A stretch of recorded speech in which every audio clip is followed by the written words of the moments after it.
Welcome to Uncommon Knowledge. I'm Peter Robinson.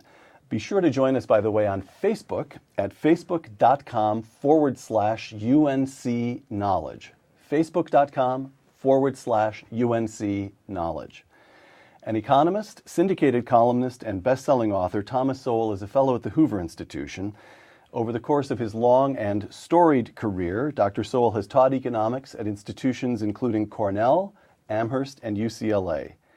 Dr. Sowell's latest book, a revised and updated version of his classic volume, Basic Economics. Here is the first edition of Basic Economics, and here is the new edition showing that Tom Sowell never rests. To quote from Basic Economics, through its various editions, the fundamental idea behind Basic Economics remains the same. Learning economics should be as uncomplicated as it is informative, close quote. Welcome, Tom. No charts, no equations, all words, plain English. That's right, no graphs. No graphs, all right. Well, would you help me to uncomplicate a few things today? All right. All right. Segment 1, the present crisis. Now, I posted notices several places that I'd be interviewing you and asked folks for questions and got overwhelmed with questions. I can only offer a few, but here are some. From Ken Sweeney of Ricochet. This is the basic of the basics. How is wealth created? And why does the United States have the highest per capita GDP of any major country? Wow. How many years do I have to answer this question? It's television. You've got about 90 seconds at the most. Oh, I guess wealth is created when the circumstances are such that people who know how to create it are free to do so. One of the things that pains me in the current crisis is people saying that Congress really needs to do something to make the economy recover. No, they need to let the economy recover. That the economy did not get to be the biggest in the world by politicians doing things. All the millions of other people whose names we don't even know, those are the people who made it the biggest economy in the world. And if politicians will get out of their way, we can and let the economy recover, it can do that. Tom, we've been talking about the crisis. Let's take a step back. 1983 until 2008. The American economy experiences a quarter of a century of nearly uninterrupted economic growth. Then, beginning in the autumn of 2008, trouble. What went wrong? Well, actually, it started much earlier, and I think it was the housing boom, followed by the housing bust, which occurred in 2006. 2006, much earlier. So the reverberations of that is, there are people out there who had trillions of dollars invested in securities based upon mortgages. And when people stopped paying their mortgages, the value of the securities vanished into thin air. So you do not argue that this was a financial crisis that spilled over into the real economy. You argue that it was a problem in the real economy, particularly the housing market, yes, that started the problem in the financial sector. Oh, absolutely. If people had kept paying their mortgages, the securities would have been good, and we would have all lived happily ever after. Now the problem is that the politicians made the mortgages more risky by changing the rules. In other words, at one time, mortgages were considered the safest investment. This is for the widows and orphans who need their money coming in regularly, and you put it into real estate. But the politicians decided that we must have more home ownership and more affordable housing. And so they began to prescribe rules. You had to lend money to people you wouldn't have lent to before. And of course, there was a reason they weren't lending to them before. And we discovered the hard way what that reason was, that they weren't likely to be able to pay them back. Very profound question here, I think, anyway. Did what happened indicate, the housing market problem, did that indicate that markets, wonderful as they are, wonderful as you demonstrate over and over again in basic economics that free markets are, that they sometimes experience troubles, calamities even, that the markets are imperfect because they're rooted in human experience and we live in a fallen world? Or did it demonstrate that the government messed things up? The government messed them up. After all, for a century, you never had this kind of crash in the real estate market. For centuries, people did their life's work lending money for mortgages did that without the politicians interfering. Once the politicians started meddling, the results were what you could have predicted. It's what was predicted, in fact. All right. Response to the crisis. The Federal Reserve floods the financial markets with liquidity, while first the Bush administration and then the Obama administration enact stimulus and bailout packages that now amount to, as best I can make it out, something like $3.6 trillion. Correct responses to the crisis? Did the government do the right thing? No. Those are easy questions. All right. One of the painful things, I mean, you can call anything you want to call it. You can call it a stimulus. All the data indicated it didn't stimulate anything except boondoggles across the country as politicians handed out money to all the special interests that they are interested in pleasing. But for example, when they dumped all this money in the banks, the idea was the banks would then pass that money on and more lending. Right. Lending went down. They dumped all this money into the businesses. The businesses reduced their investment. All kinds of money is piling up. There's record amounts of money piling up. What about GM? Surely that's the one success story. Workers are still employed. GM is now a competitive company again. They're paying back billions to the American taxpayer. Oh, this is the famous one where we guaranteed them and it didn't cost the taxpayers a dime. Right. Yes. It's like going to Las Vegas, and saying, I put my quarter in the machine and out came $100. Yes. Now put another quarter and see if you get another 100. All right. And put $1 million in there and see if you get $1 million back. We had the same thing with the savings and loan crisis a couple of decades ago. They said, we're back in the savings and loan industry, we're guaranteeing it, but it's not costing the taxpayers anything. Well, it's not until it fails, and then it costs the taxpayers. All right. Segment 2, what is to be done now? Fed Chairman Ben Bernanke announced this past autumn that the Federal Reserve would engage in a new round of, quote, I'm using his term, quantitative easing, the so-called QE2. The Fed will purchase, Tom, wipe that smile off your face. This is serious.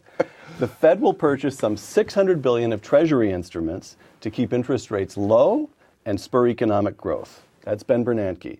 On the other hand, we have our colleagues at the Hoover Institution, John Taylor, Mike Boskin, and John Kogan, signing an open letter to Ben Bernanke, which read in part, quote, we believe the large-scale asset purchase plan should be discontinued.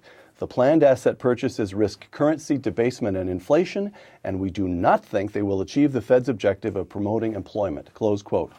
Whose side is Tom Sowell on? Oh, I'm on the side of people say they shouldn't have done it. Easy. Another easy one. Oh, my gosh, yes. There used to be a phrase for this. It was called monetizing the debt. It means that the Treasury Department has deficit spending, so they put out all these bonds that they're selling, and if the public won't buy them, the Federal Reserve will buy them because the Federal Reserve can legally print its own money. So it's no problem for the Federal Reserve to buy them. It's just that's what that amounts to is, one, inflation, and two, it amounts to a hidden tax, which will not be confined to the rich, as they call it.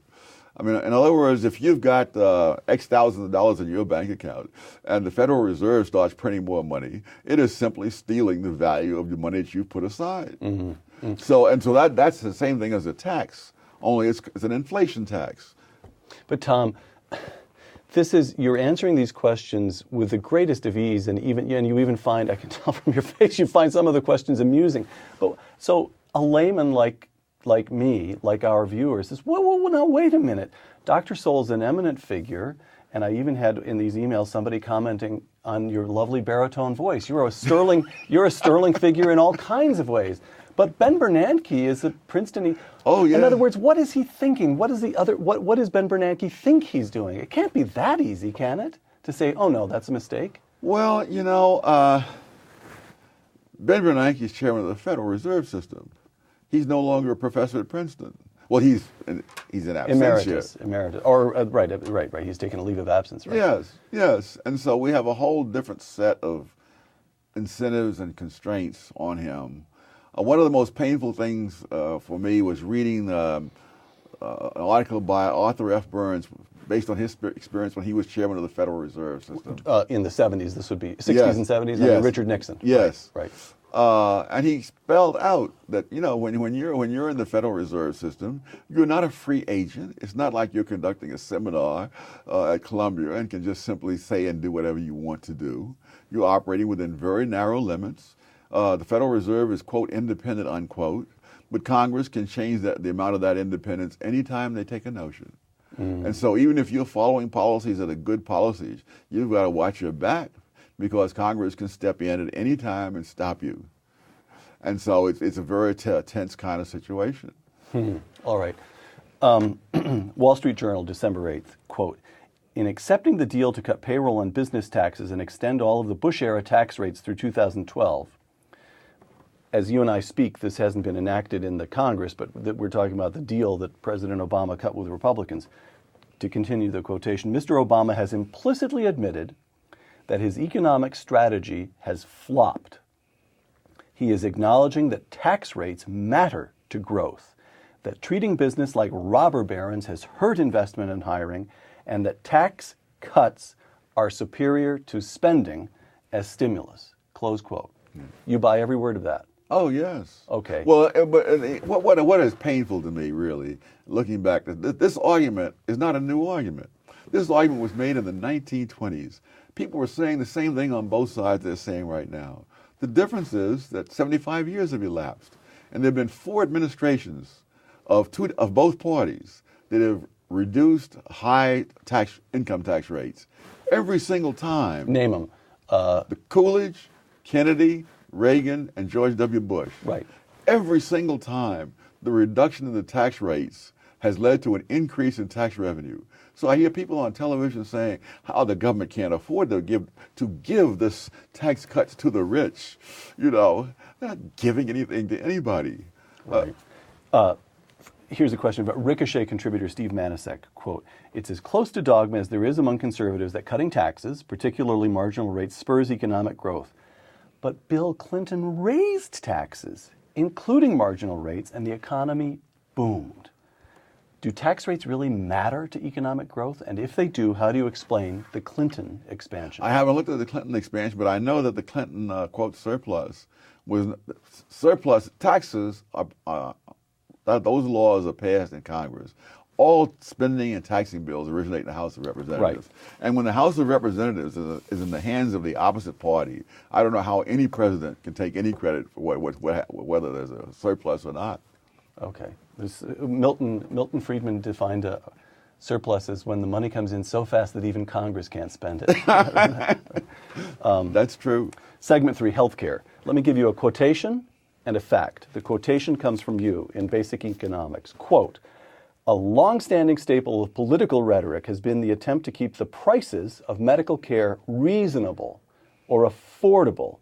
Yet the amount of resources required to supply the things we want are wholly independent of what we're willing to pay. It is completely unreasonable to expect reasonable prices. That's the quotation. Here's the fact. The United States devotes 17% of its GDP to healthcare. The next country down in that is Switzerland at about 11% of its GDP. So we devote something like 50% more than the next country down. Now, surely it's not unreasonable to suggest that we're just spending too much. The question is, when people are spending their own money, I don't know how third parties can say it's too much. Well, ironically, Rahm Emanuel's brother, who's a doctor, has on board for this whole Obamacare thing. But really, he revealed why Americans spend more. Americans don't, when they go to a hospital, they are in private or semi-private rooms more often than in countries on government health care.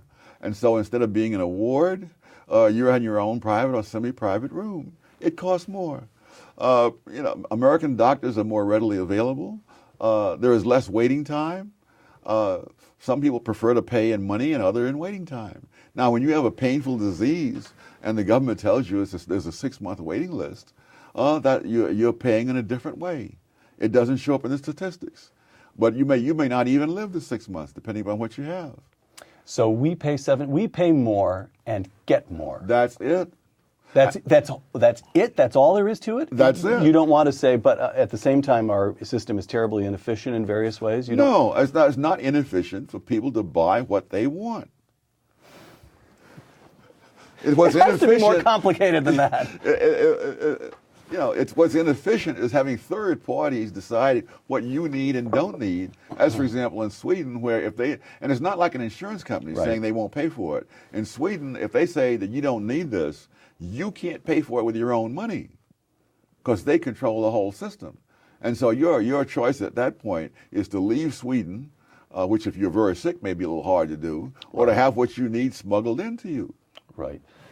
Tom, in one of the last conversations I had with our friend Milton Friedman, I recall his saying he was musing about the future of healthcare, which, as you know, interested him for In fact, there are no new ideas, just proposals by Milton Friedman that haven't gotten around to being enacted yet, I sometimes feel.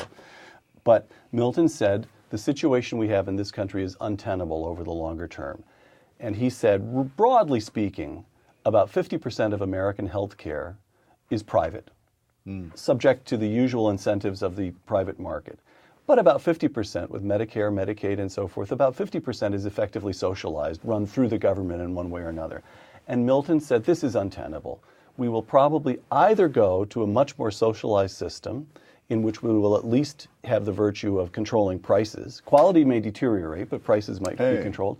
Or we'll go in the other direction and push more of healthcare into the market, which would control prices and improve quality. Does that make sense to you, that analysis? Yeah. It's about 50-50, but it's untenable that we're at I don't know why it's untenable. It's one of the few times I'm sure if he were here, if he were here, of course he'd say I misstated it or yeah. But when people want something, and when I was in the hospital last, I had a private room. No doubt that costs more than if I were in a ward. Right. Particularly as in Britain, where you can be ignored by the nurses. The women in Britain, one of the scandals is that they are having their babies in the hospitals, but not in the delivery room. I mean, they're having their babies in the hallway and the elevators because they're calling for the nurse, and the nurse will get around to it when she feels like it. And the baby is not going to wait. Okay, let me ask you then a question about practical politics. One of the points you make in basic economics is that the government, politicians, face incentives the way ordinary actors in the free markets face incentives. Yes. So here's a question. It seems to me, as a layman watching things, that the people who are in favor of pushing more healthcare into the free market have been on the defensive for the last couple of years since President Obama was elected. Now we've had a change in the House of election, and Republicans have come in, and they are saying we're going to fight this thing every step of the way. I hope they do. Well, it still feels defensive to me. We're going to hold up the money here, we're going to file a court challenge there, and it's a kind of a piecemeal attack. How can the terms of the debate be changed, if indeed they can, so that the argument for the market becomes dominant and unselfconscious and aggressive in a certain sense? Well, that would require articulate Republicans. All right, on to the next question. No. Well, we have. Are you encouraged when you look at the current Eric Cantor, these new people who've emerged in the House? I must say, I saw Chris Christie, governor of New Jersey, for the first time. I thought, my gosh, an articulate Republican. When was the last time I saw one of those? Articulate and also willing to fight. Yes. Yeah. All right. Segment 4, trade. Lots of questions about trade, China, the rest of the world. Here's from a Ricochet member who calls herself Midget Faded Rattlesnake. If you read her post, she's highly intelligent and very amusing. I don't know where the name comes from, but here's the question. How much should people really worry about the balance of trade? Somewhat less than you worry about being struck by lightning. Okay, here's a statistic I heard just the other day. Here's how many cars Korea sells in the United States every year. 500,000. Here's how many cars we sell in Korea every year. 5,000. Why shouldn't we be worried about that imbalance? I'm not sure why we should. Obviously, if the Americans were Americans forced at gunpoint to buy these cars from Korea? Clearly not. No. So no problem. I don't see why third parties should concern themselves about it. Okay, you've done it again. You've batted away the question so easily that it leaves me wondering what the argument is on the other side. Why do some people worry about the trade balance then? Oh, because the argument they're making is that this is sending American jobs abroad. Now, unfortunately, this argument was made some years ago in 1930. 1,000 economists took out full-page ads across the country saying, do not put up international trade restrictions.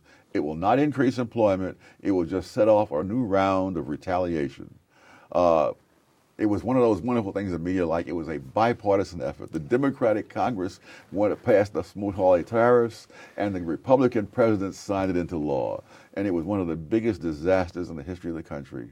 At the time this law, people think that the reason for the high unemployment in the 30s was because of the stock market crash. Right. After the stock market crash, unemployment peaked at 9% for 1 month and started downward.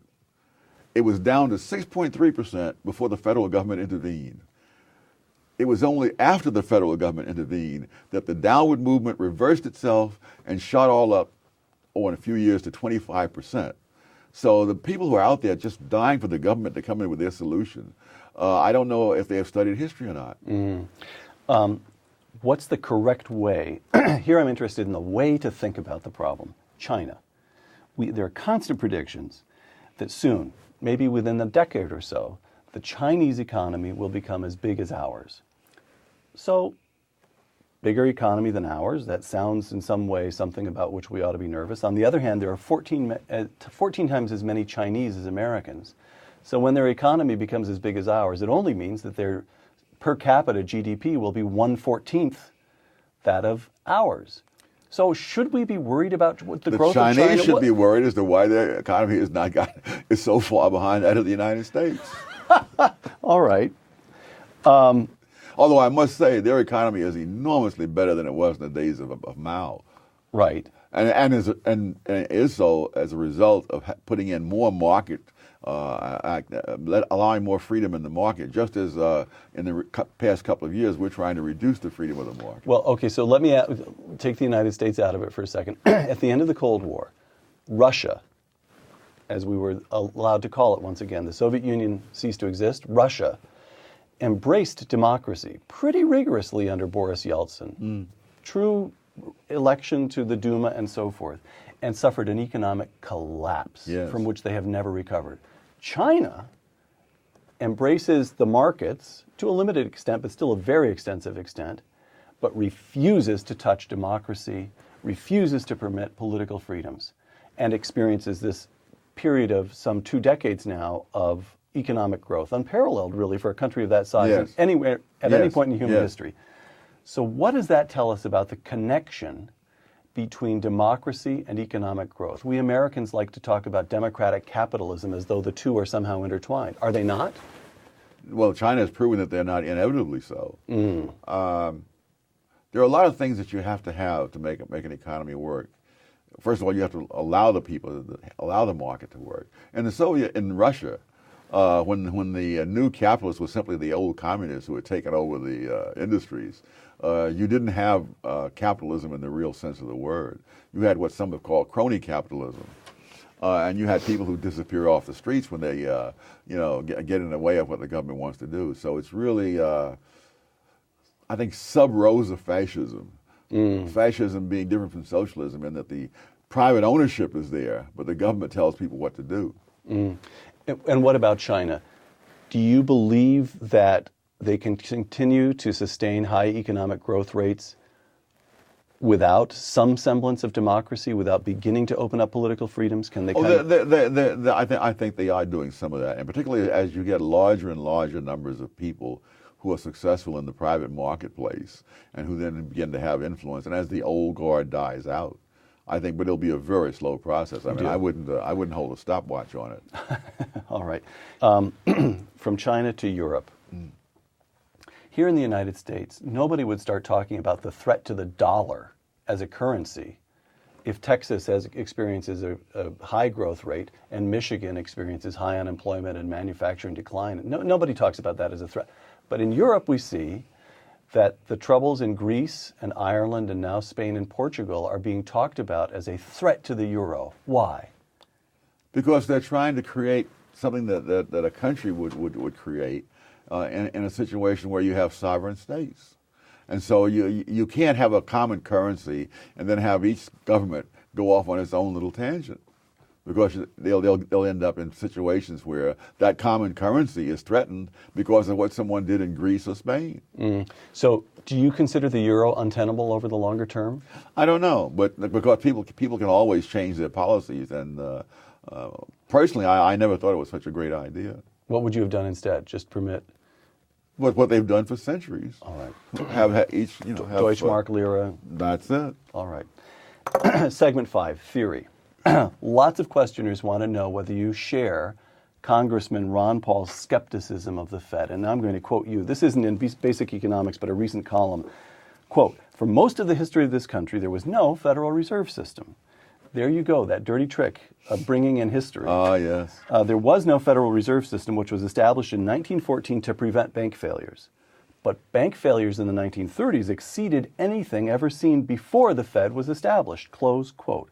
If we could make you dictator, would you abolish the Fed? Yes. You would. Yes, I mean, for the reasons I just gave, the history. There's no, the Fed represented wonderful hopes, but we've had so many programs that represented wonderful hopes that ended in disaster. I don't doubt that someone who is sufficiently scholarly could come up with examples of where the Federal Reserve made things better. But the question is, overall, what was it supposed to do? It was supposed to do not only prevent bank failures, it was supposed to prevent huge changes in the money supply, in particular, great deflations. Right. The greatest deflation in American history occurred under the Federal Reserve System. There was a crisis in 1907. J.P. Morgan, the original J.P. Morgan, called the other bankers into a room, supposedly locked the doors, and said, "We've got to do something, or we're going to all collapse." And they did something, and they didn't all collapse. But the progressives were shocked that one man could come in and take command of the situation, and especially someone who wasn't even in the government. Right. So what would you do? You'd move us back to the gold standard, or you'd let banks issue their own currencies the way they did up through the Civil War? Say I could. Well, they weren't doing any of those things as the time the Federal Reserve was created. We were on the gold standard, though. But whether we're on or off the gold standard, that's another whole set of arguments. There's no evidence that I can see that over this vast period of time that the Federal Reserve has existed, that things on the whole have been better. The great post-World War II inflation was fed by the Federal Reserve doing exactly what they're planning to do now, namely buying up the bonds issued by the Treasury. But don't you have, I have to say, I wasn't expecting your answer to run in this direction, so I don't have follow-up questions prepared, or I may actually have to think here in real time. But don't we have the example of that period from 83 through a couple of years ago, that 25 years of economic expansion? We had only two downturns. They were both very shallow and very brief. And what you had was Paul Volcker, whom Carter appointed, but Reagan gave the freedom actually to wring inflation out of the currency. He did that by the mid-'80s. The economy takes off. Alan Greenspan does a reasonably good job, and then at the end, there's too much money but maybe 5 years of getting it wrong. So what Volcker did was undo the harm that previous Federal Reserves had done, including Arthur Burns. Yeah, unfortunately, who was my teacher and one whom I much admired. Right. Right. So, but what would you replace it with? How would the currency? How would the currency run? We would replace it. We could replace it with what existed when it was created, which was the gold standard. Well, maybe the gold standard, but maybe not. But there's no evidence that what would you replace it? Things always bother me. They do? When someone removes the cancer, what do you replace it with? Okay. All right. Closing few questions here that didn't really seem to fit in, but they struck me as good questions. From JJM Director on Twitter, some claim the bailouts worked. We have the banks recovering now. You mean banks have never recovered before? All right, thank you very much. Lots of questions on Keynesianism. Michael Labite of Ricochet. What explains the allure of Keynesian economics we've already said that this effort to stimulate the economy, Obama's first 2 years, that was essentially Keynesianism. So just to tie that in to what we've discussed earlier. What explains the allure of Keynesian economics despite its lackluster empirical record? Or here we have a fellow called Jack Rea of our Facebook page. Does the Keynesian school have any credibility left? Close quote. Well, there are ideas of Keynes that still exist. Milton Friedman said as much. As he said, that in a sense, we're all Keynesians now, and in another sense, nobody's a Keynesian, meaning that no one buys the whole Keynesian package anymore. But there are particular insights and ways of analyzing that came out of Keynes that people of different schools of thought will use when they feel like it. So Keynes provided us with tools, yes, rather than a prescription. He provided us with both. It's just that the prescriptions haven't turned out as well as the tools. All right. I began the program by asking, why does the United States have the highest GDP per capita of any major country? And what I'd like to ask, final question, basic economics. You've said that some of the debates taking place today are frustrating to you because they took place in the 20s and the 30s, and you just feel as though the country isn't making progress. Is there within basic economics, has the discipline made enough progress? And will the political realm respond to progress in the discipline enough that, and here I come finally to the final question, you feel confident that 25 years from now and 30 years from now, the United States will still have the highest per capita GDP of any major country? I think the answer to those questions would be yes, no, and no. With an addition that, fortunately, I'm at the age where I don't worry about what's going to happen in 25 years. Well, okay, but you have children. That gives me the. Are you optimistic about it? No, you're not. The problem is not that the profession hasn't reached a level of understanding. I think if the average citizen understood economics as well as it was understood by economists 200 years ago, most of the nonsense that's done in Washington would be impossible politically. Economists have very little influence in that sense.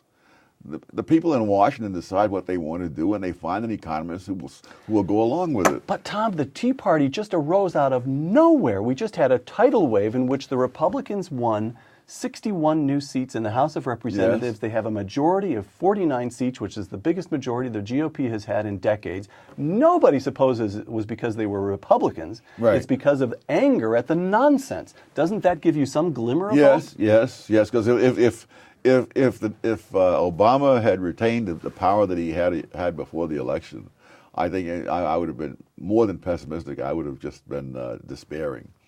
All right.